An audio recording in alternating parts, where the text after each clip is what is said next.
Wastewater treatment is an intricate process in which undesirable and toxic substances are removed from water that may later on be used for consumption, agriculture, and industrial purposes.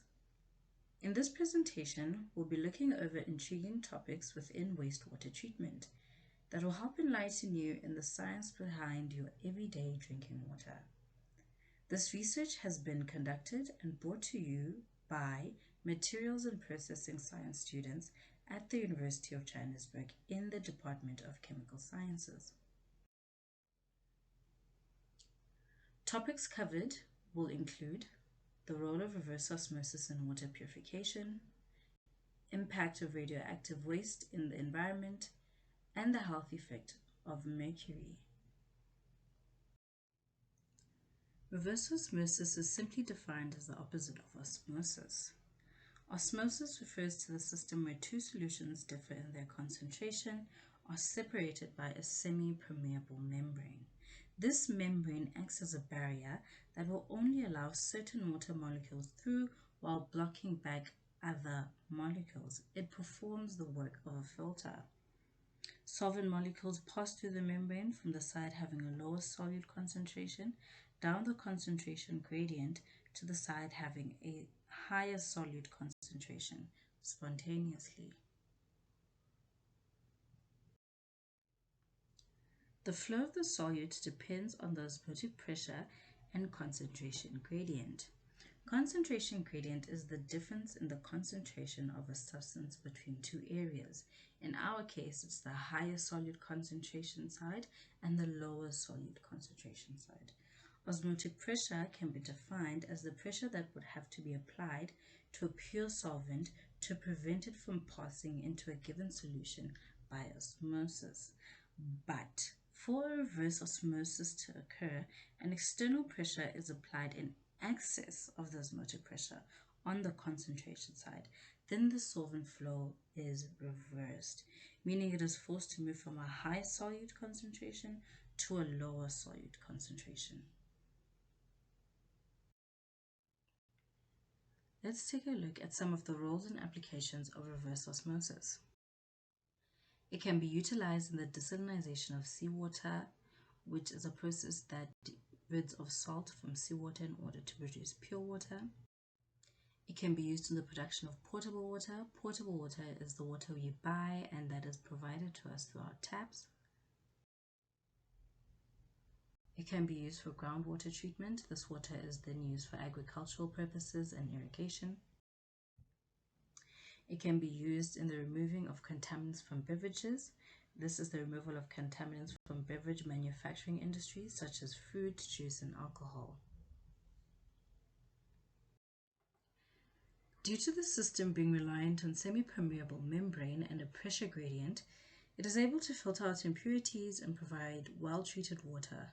A few advantages of this method include its high level of purity, which improves the odor and taste of water, prevents hard water mineral deposits. It is renowned for the removal of lead and sodium, which have health implications. It removes harmful chemicals and bacteria, and it is a flexible system, which can be used in industrial, military, and wastewater purification. Even though this system is beneficial to the water purification process, it has a few disadvantages in comparison to similar methods used to purify water. For example, during the removal of harmful chemicals, reverse osmosis removes beneficial minerals as well. In comparison, the Berkey water filter targets contaminants and leaves behind minerals that also better the quality of the water. Reverse osmosis has also been noted for being costly and a creator of water wastage. Ultrafiltration, on the other hand, is much more cost efficient, and due to it working at low pressures, it creates a significantly low water waste. Modern reverse osmosis systems are much more energy efficient and easily installable in residential areas. This leads us to believe that water purification can be simplified and made domestically available in the future. With that in mind, reverse osmosis stands to play an even larger role in water purification.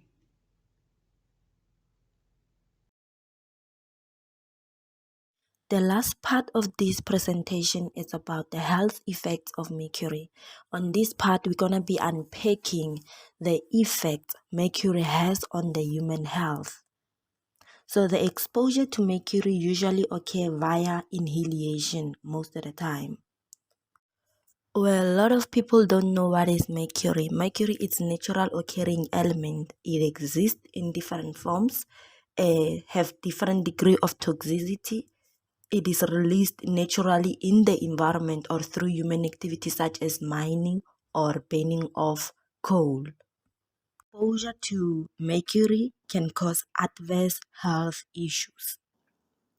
Mercury can attack nervous system, digestive and renal system, can attack endocrine system, reproductive system, and neurological system. As dangerous as it is, mercury is still useful in pharmaceutical areas. They use it in their instrument, for example, thermometer.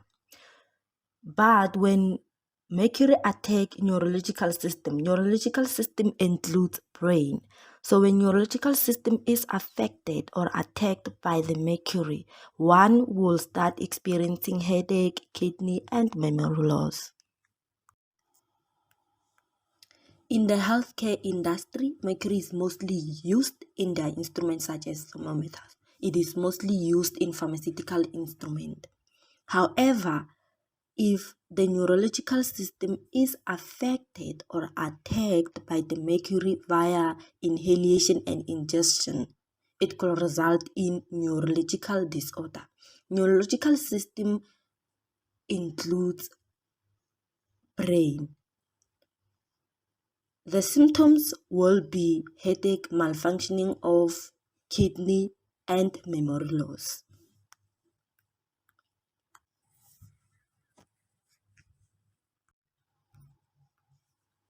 How is digestive and renal system affected by the mercury? When the mercury is ingested, it's going to be absorbed by the epithelial cell and can cause a disturbance in the digestive system. And this will result in kidney injuries, abdominal pains, ulcer, inflammatory bowel disease, reduced resistance to pathogen infection. The low concentration of mercury easily affect endocrine system, and this could impair the endocrine system function by its ability to reduce hormone receptors. The insulin, estrogen, and adrenaline are the most affected by the mercury. Concentration of mercury can disturb the reproductive system function, reduced infertility, spermatogenesis, and testicular weight. In human, it includes miscarriage, stillbirth, low birth weight, and painful or irregular menstruation. In conclusion, many organs and systems are adversely affected by mercury. Human activities such as mining and burning of coal are major sources of mercury. Mercury can be recycled instead of being thrown into the environment. We can use, promote, and implement non-mercury gold extraction. We can raise awareness to help people beware of mercury as it is the most toxic element. This is a presentation to explain radioactive waste and its impact on the environment. Radioactive or nuclear waste is a dangerous type of waste resulting from radioactive material from nuclear application processes.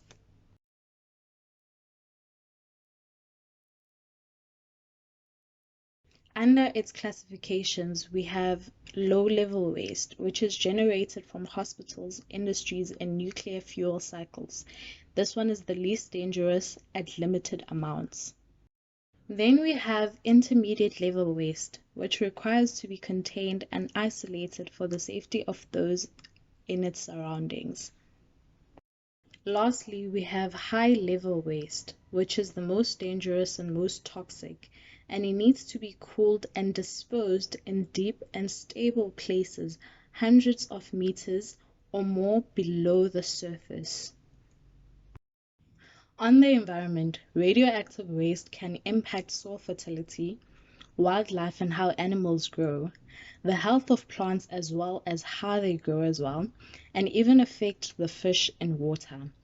It also affects human health and can cause things like nausea, diarrhea, and even DNA damage. We have instruments used to detect the levels of waste we expose ourselves to for our own safety, such as the GM detector, the sodium iodine scintillation detector, as well as the liquid scintillation detector.